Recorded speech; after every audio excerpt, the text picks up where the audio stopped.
Hi everyone, welcome again to our AP Pre-Calculus course. Now today we're going to start talking about the dilations of function.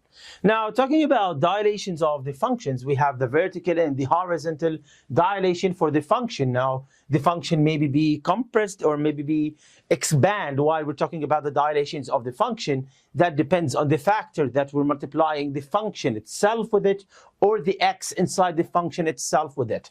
Now, to understand the meaning of it or how to investigate the new position of the graph for this type of transformation, let's just look at this graph. Now, here is the graph of f of x, and we need to graph the function of g of x or the graph of g of x, where g of x is 2 multiplied by f of x itself. Now, as we mentioned before, f of x means what? It's the same as y.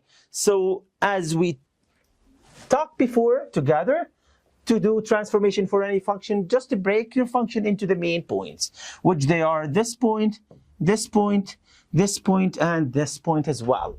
Now, as you can see here, we're multiplying the function, the y coordinate here by 2. So what is the y coordinate for this point? It's 0 because it's on the x-axis. So 0 times 2 is 0.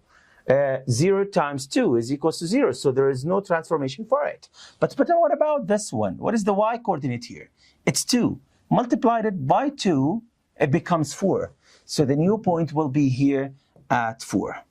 Now, let's talk about the second point here. Negative 1 on the x, negative 2 in the x-axis, and 0 on the y-axis. Multiply the 0, which is the y, by 2. That gives you 0. So it's still in its original position.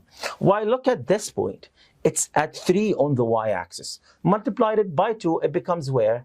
At 6. Perfect. So it becomes right here. So what's happening for the new graph? Just connect these points as the original graph. This point with this point, and we have the new shape like this. And that's it. So in this type of vertical dilation, we're just multiplying the y coordinate of each point by the factor that we have it. Now, what will happen if we multiplied it by a half? That means the graph will go to be much smaller.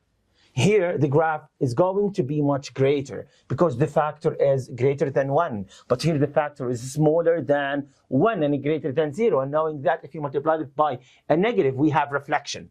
So let's talk about this graph as well, just to break your graph into the main points. This point, this point, this point, and this point as well.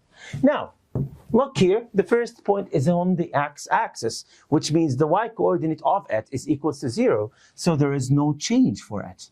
Now, what is the y coordinate for the second point? It's 2. Multiplied it by half, that becomes 1. And any point on the x-axis doesn't change as this point, because 0 times half, that's 0. Now look at this point, it's a 3. Now multiply the 3 by half, that gives you 1.5. So it's going to be in the middle between 1 and 2. So what is the new graph? Just connect these points as in the original 1. And this is the new graph. That's it. I know this is so easy, guys. Just look at the y coordinate of each point from the main points on the graph and just multiply it by the factor that you have it. Now, the thing that you must be surprised